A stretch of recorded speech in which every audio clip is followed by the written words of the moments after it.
नमस्कार. मी गिरीश हडप. आज आपल्या इथे रायगड सायक्लोथॉनसाठी पाटणवरून श्री बजरंग पिंपळे सर, ते जवळजवळ 68 वय आहे, ते आलेले आहेत. आणि मित्रांनो, तुम्हाला एक अपडेट द्यायची अशी आहे की हे सर जे आहेत 68 वर्षाचे, यांनी काही सायकल कुठल्या कारला टाकून किंवा कारमधून किंवा ट्रान्सपोर्टने आणलेली नाहीये. ते 2 दिवसापूर्वी पाटणवरून निघाले, सातारला आले, सातारवरून मेढामार्गे प्रतापगडला जाऊन आले आणि काल ते रायगड पण पाहून आलेले आहेत. आणि फक्त ह्या कार्यक्रमामध्ये येण्यासाठी ते सहभागी झाले आहेत. तर नक्कीच त्यांचं हे प्रेरणादायी आहे आपल्या सगळ्यांना. तर आपण थोडक्यात त्यांचं जाणून घेऊया की ते कसे आले आणि त्यांचा या मागचा उद्देश काय इकडे येण्याचा.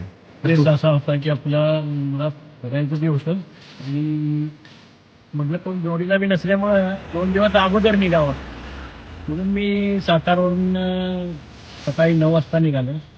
महाबळेश्वरला आल्यानंतर प्रतापगडला गेलो. प्रतापगडवरून आलं खाल्लं.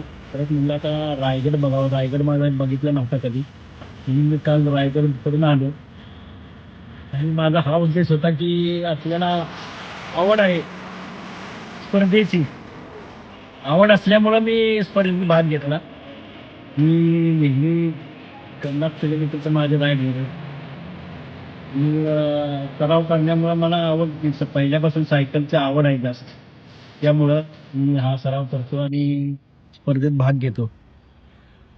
आणि तुम्ही महाडमध्ये आम्ही पहिल्यांदाच अशी रायगड सायक्लोथॉन अरेंज केलेली आहे. तर तुम्ही महाड तालुका आणि इथल्या लोकल लोकांसाठी काय संदेश द्याल?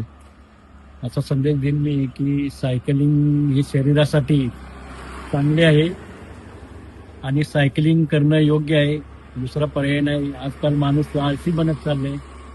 सायकलिंग करा किंवा चाला.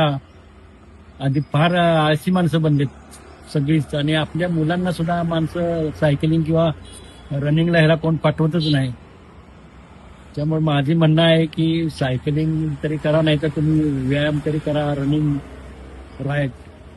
नक्की सर, तुम्ही आमच्या कार्यक्रमामध्ये आल्याबद्दल नक्कीच आमच्या कार्यक्रमाची शोभा वाढणार आहे. तर आपण लवकरच उद्या भेटूया. धन्यवाद. धन्यवाद. नमस्कार. नमस्कार.